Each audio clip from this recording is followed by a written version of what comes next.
Why hello. So my next video was originally going to be about the crochet projects that I've done over the past couple of weeks, which I made this amazing cushion cover. I was going to do a video on that. I've also almost completed another star blanket. I've started on another of those already, but I got sidetracked by making this little beret, and I'm going to do a little interlude and just make a little video on this, because as a beginner to crochet only about 3 months ago, caveat, in the past I have knitted, so you know, it's not as if I was a completely new to these kinds of skills, but completely new to crochet at the end of August last year, and really taught myself a couple of stitches and then just launched into tutorials and just went with it. But what I want to talk about is how, for any other beginners out there, why crochet is such a wonderful craft to learn. Firstly, it is extremely quick to go from knowing nothing to being able to create something. Like, that learning curve isn't really that steep. Like, once you've really, the hard bit is, oh, how do I hold everything? Once you've got that, and everybody has their own techniques, everybody holds things differently and finds the way that they find it most comfortable.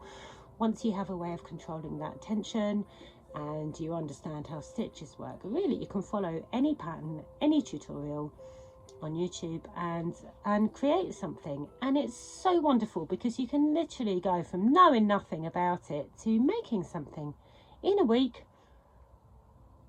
I don't think I'm exaggerating when I say that. I think probably going from knowing nothing to making something in a week is not that over ambitious.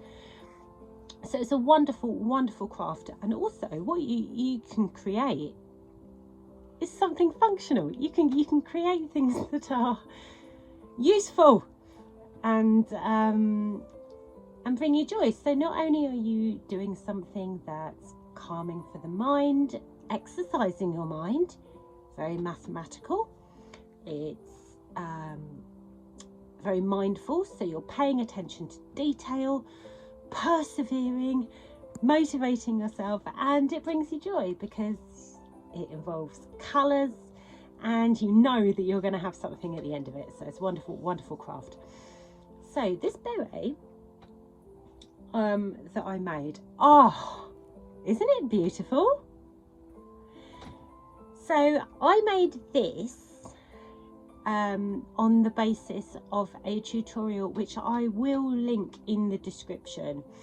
I believe it was Sara Sach Crochet Designs Autumn Beret.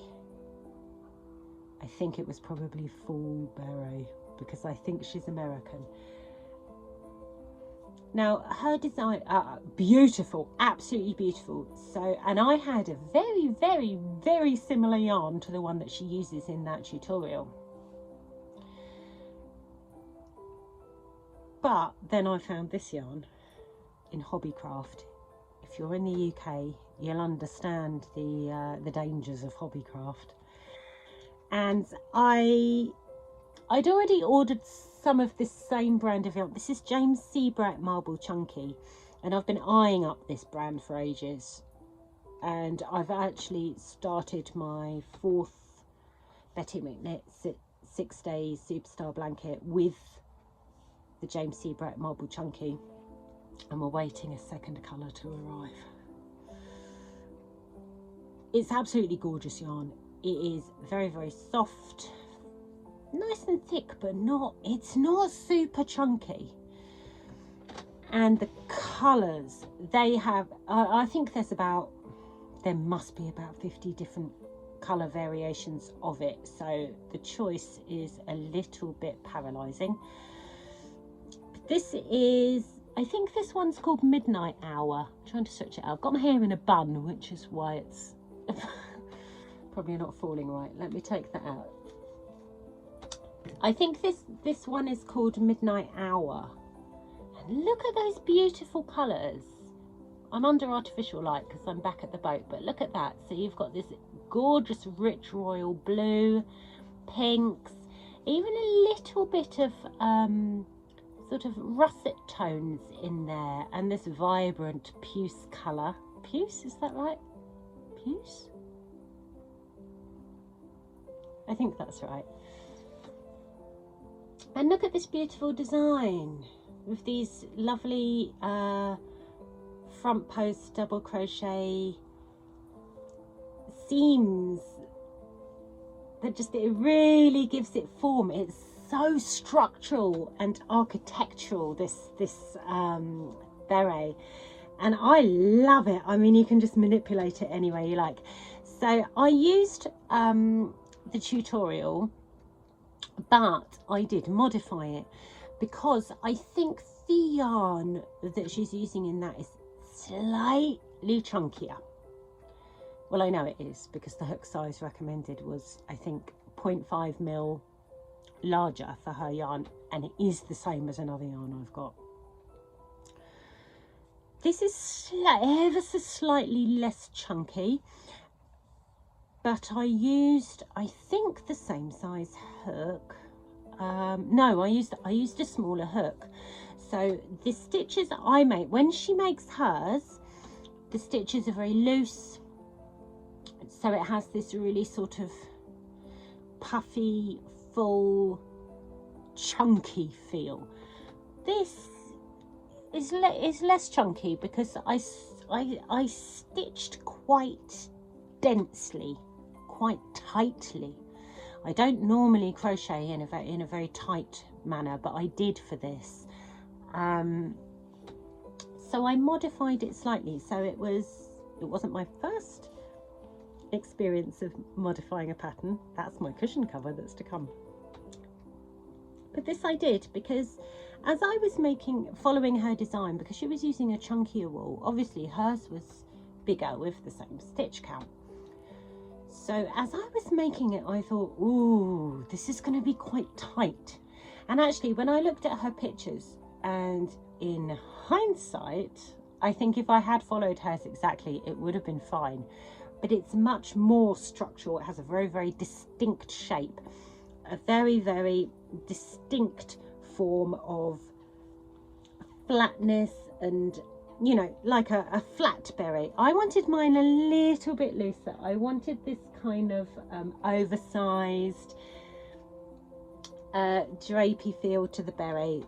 So I made it, added a few more rows, realized it was way too big, pulled them back, started again, and I did that over and over. And this was a really big lesson in like trial and error and seeing how things go, and just being willing to decide things. The wonderful thing about crochet is how easy it is to just pull back a few rows. It's disheartening, don't get me wrong. You think, oh, I've got to stitch this all up again, but it's very easy to do.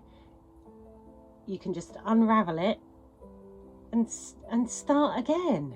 Very, very simple. So I'm going to do a little bit of a review. So this is the, what did I say it was? It James C. Beret Marble Chunky in Midnight Hour. So this yarn, I am, like I said, I've started making a star blanket out of it, and I'm using a much larger hook than I did for this. I think I'm using about a millimeter larger hook for it, and it is so soft and it glides around and it's beautiful, and it just works out beautifully. It's really lovely and soft. With this, because I used quite a tight stitch for it, and actually I think I might have even used 0.5 mil smaller than recommended for the yarn. What I found with this is that, I don't know if you can see, because it's 100% acrylic, it kind of looks like it's got wool content in it, but it is 100% acrylic. It's got that little bit of fuzziness to it, you see that? And because the yarn strands are so variegated, each strand seems to have at least 2 colours in it. It's very easy to misplace your hook, and when you pull your hook back out through the loop, catch just one of those little artificially plastic strands, and everything's suddenly really tight and difficult. So that was a problem I had, and when I looked at the reviews for the yarn, a lot of other people were saying that too. However, I think if you use a larger hook size, that's not a problem. Like I say, my experience using the same line of yarn in the blanket where I'm using a bigger hook, it's not an issue. So I think that's to do with tension. You've got to worry about catching those strands. If you're using a loose tension, very easy to see where your stitches are, where your strands are, not a problem. So to make this, if you follow the tutorial I mentioned, Sara Sach Crochet Designs, what's it called? Full beret, chunky full beret. There we go, got there. What I did for this one, I added, when she does her increase rounds, I did an extra 2 increase rounds. Then she does 3 rounds of the same stitch count. I did 5, so again an extra 2, and then of course another extra 2 to decrease. What I found was my opening was quite small. I have an extremely small head circumference, and one of the reasons I wanted to make it was because a lot of people were commenting on how they were making it for their younger relatives, like granddaughters and nieces and things, and I thought, oh good, if it's child size it'll probably fit my head. I have to say it actually was still quite tight for my head, but that's what I wanted. So I would just say, if you're following that design and you're worried about it not the opening not being large enough, just stop before the final decrease of rounds. Should be very easy to do. But there we go. I love it. I love that I've made it floppier because it's chunky wool. It's still moldable. It's still got, you can see the shape is still there. It's still flat. I should probably turn around so you can see it in its entirety. But it has that bulk to it. It's extremely warm and I absolutely love it.